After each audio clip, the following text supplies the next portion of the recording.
Happy Valentine's month, everybody. I'm the Sliders Review, and I'm here today to share with you some of my favorite Valentine's Day episodes from TV shows or even movies.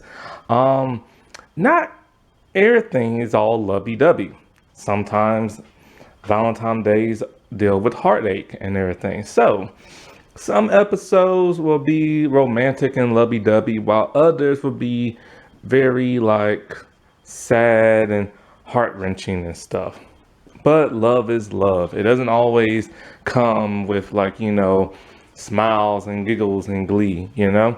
So, I'm here today to talk to you about Nancy Drew's Season 1, Episode 13, The Whisper Box.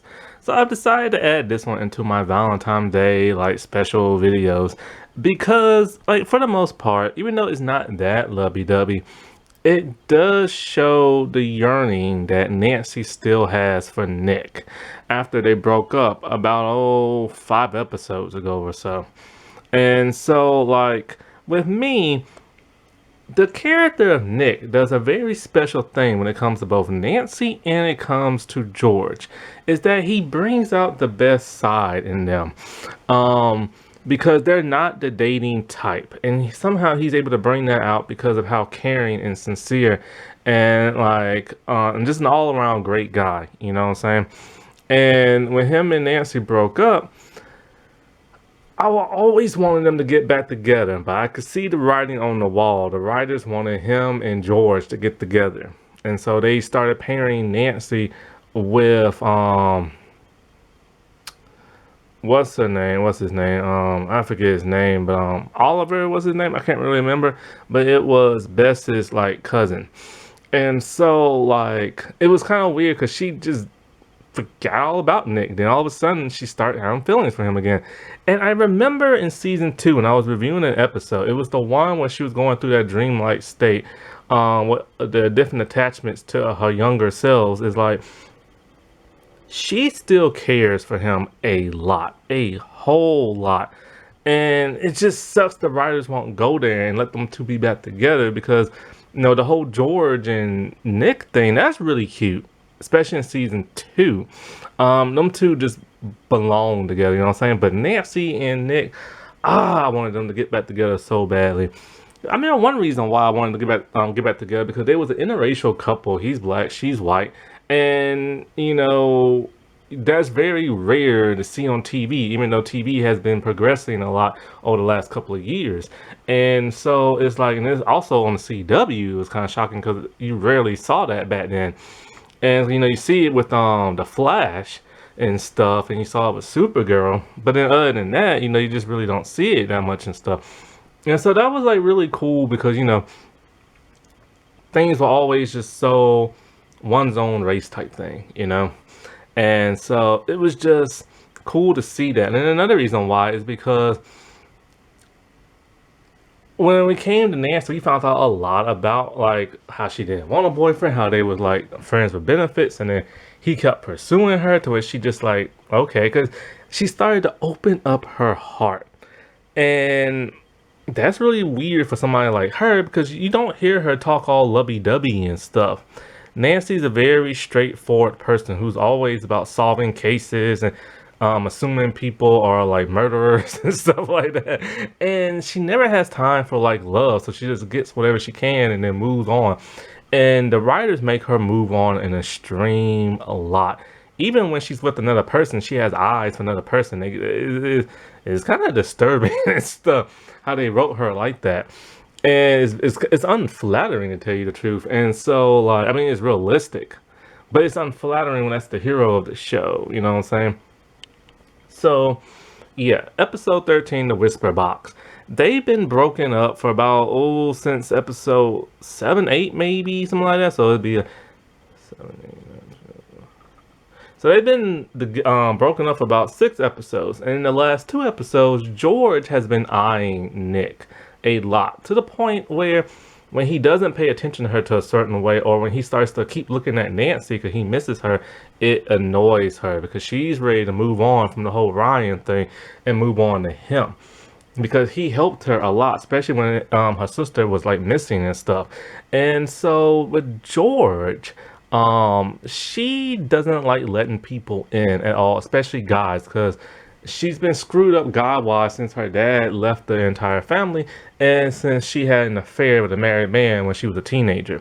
So after all of that and everything, it's just she hasn't opened up her heart to nobody, and she's very cold-hearted. So for her to like go for Nick, because he didn't go for her, she went for him. That was very like interesting. That's why one of the things that is so great about their relationship in season two is that she went from being the cold-hearted like witch, W not B, to like a person who's just almost like blossom like a flower, you know. And so yeah, so with this episode, the last episode, Nancy was in a mental ward after she just got through talking to the Sable's like mom, the matriarch, who turned out to be actually Nancy's like grandmother. I will get into that when I do a rundown of season one. I did a rundown of season one a year ago around this time, but I'm gonna redo it after I just rewatched the first season again and have some more thoughts and stuff about it. So she went to the mental ward. She talked to a mental patient.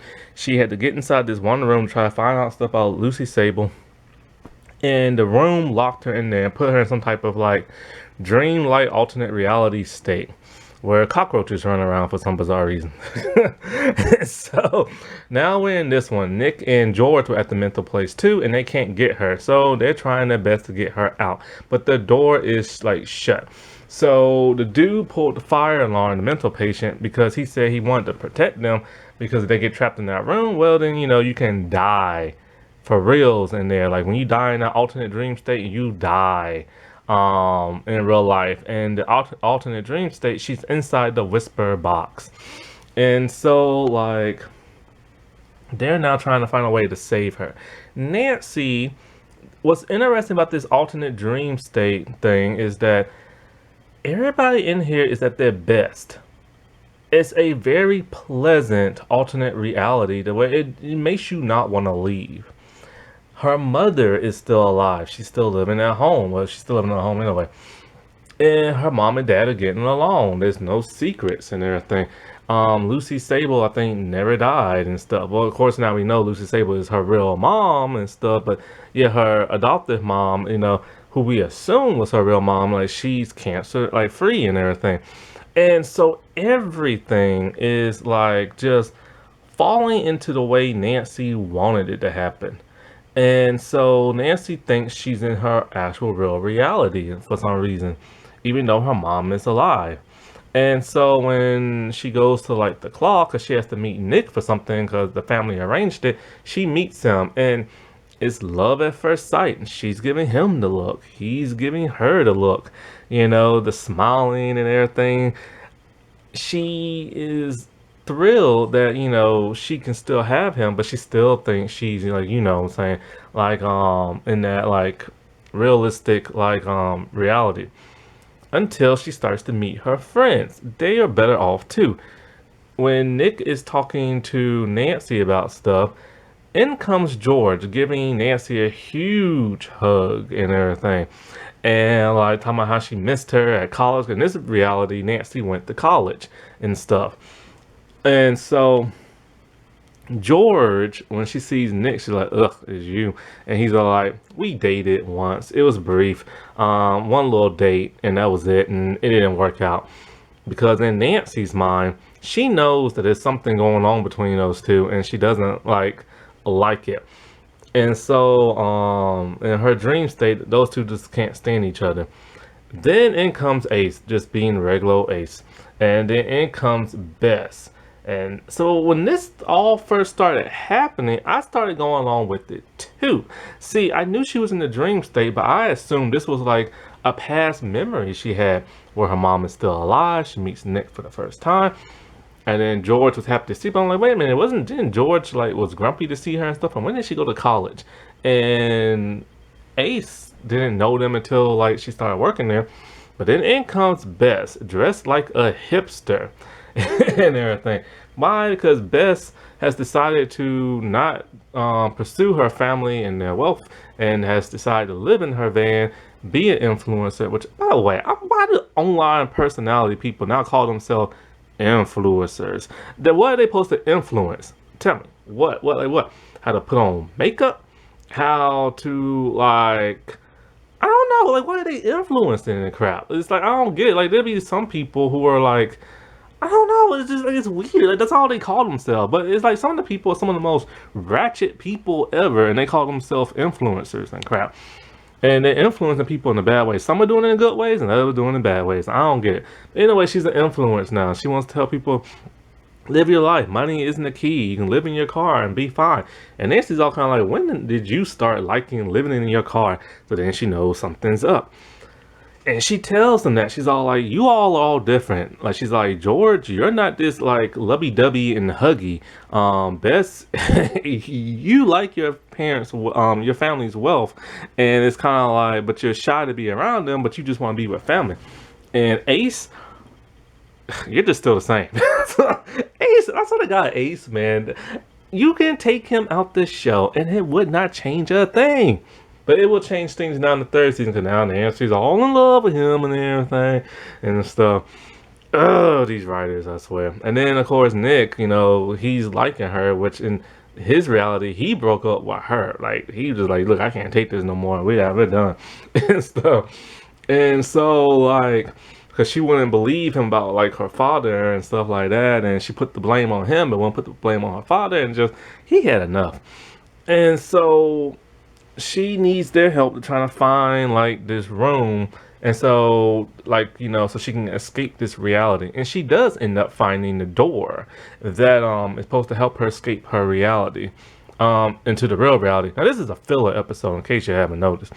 And then so she sees the door but she can't get inside, but she needs to find the key, so she has to do her detective work, because that's the type of show this is, all throughout the episode, to find the key.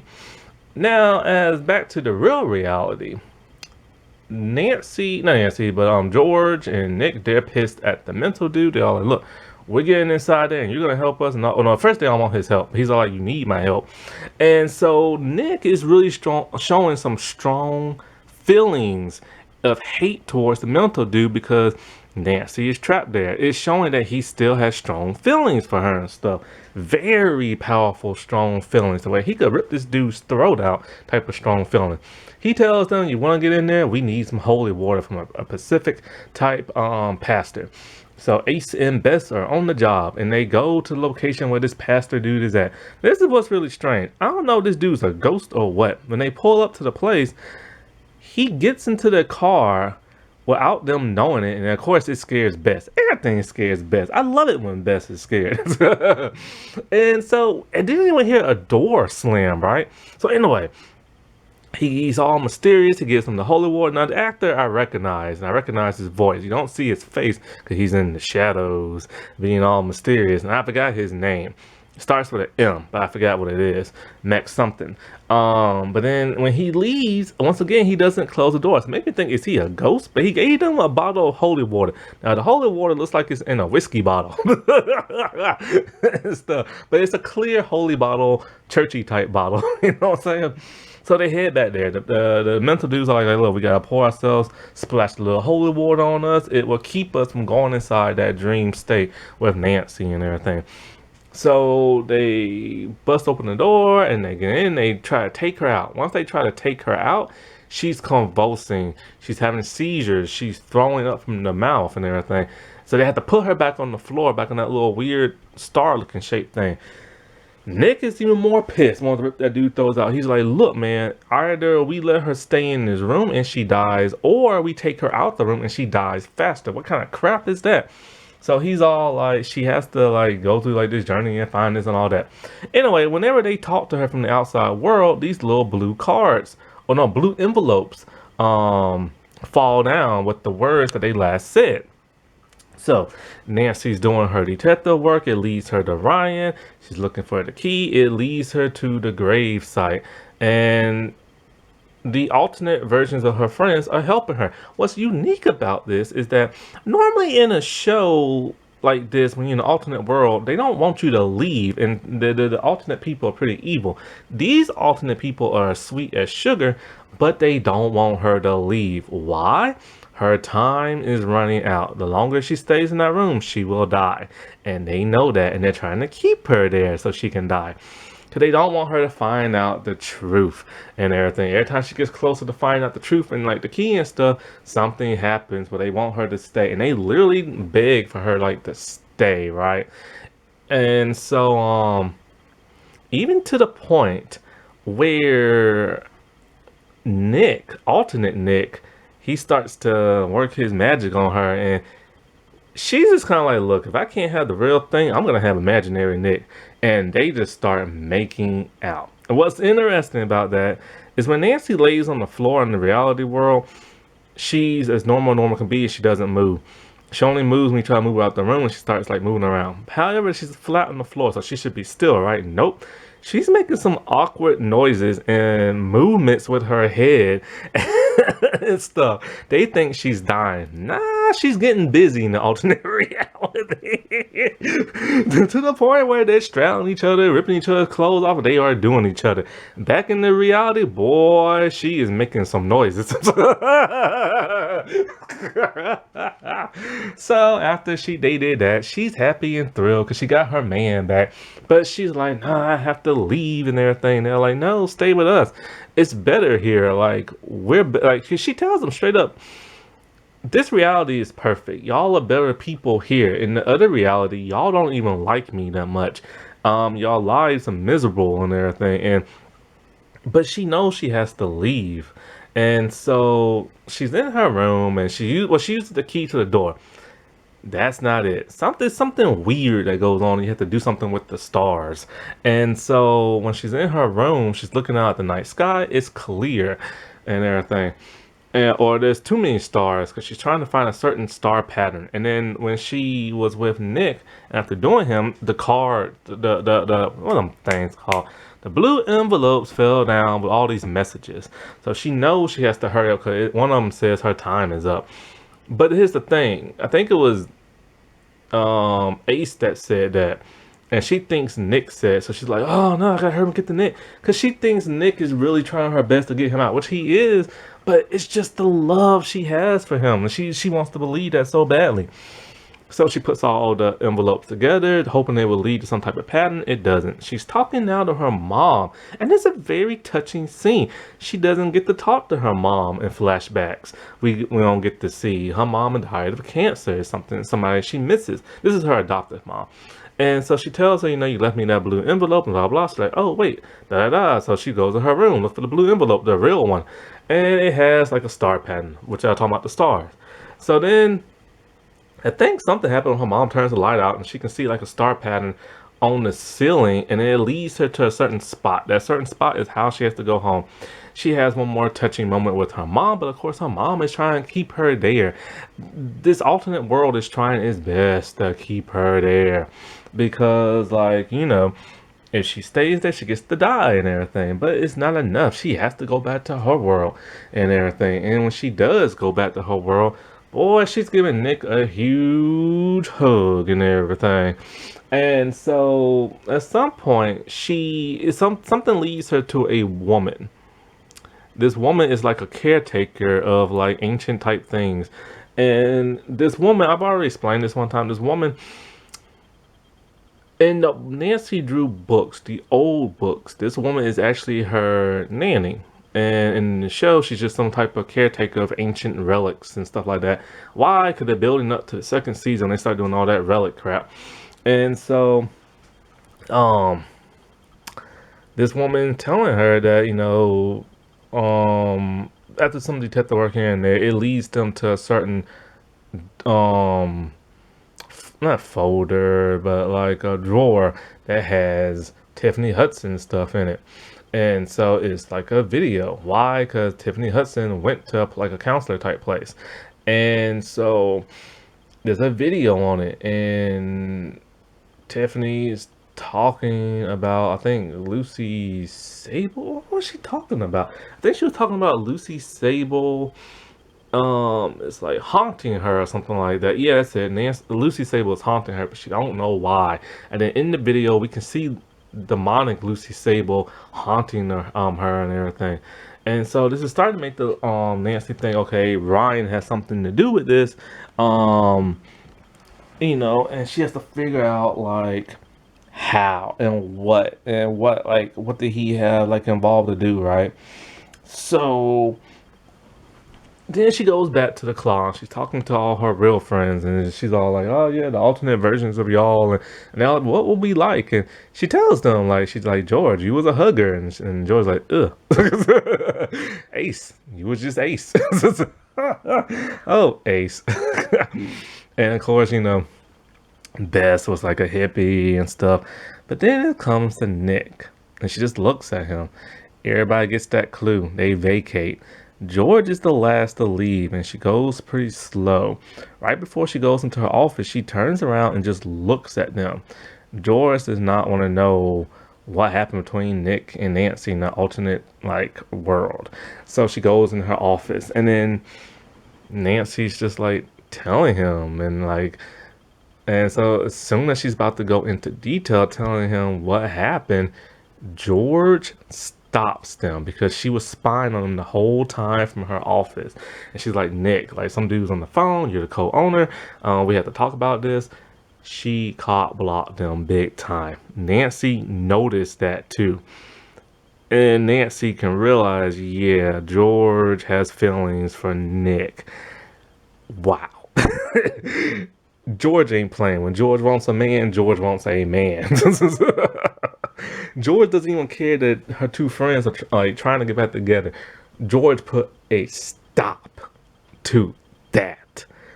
Whoa. So Nancy's all sad, and of course, as you know, they don't get back together.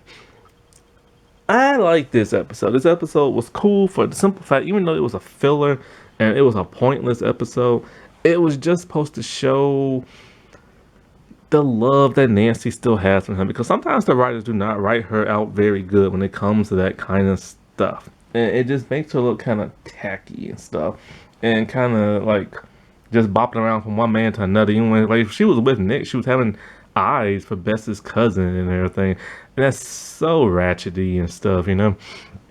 But yeah, Nancy truly like it's been like a splish splatter of little droplets in other episodes and other seasons where Nancy still loves Nick.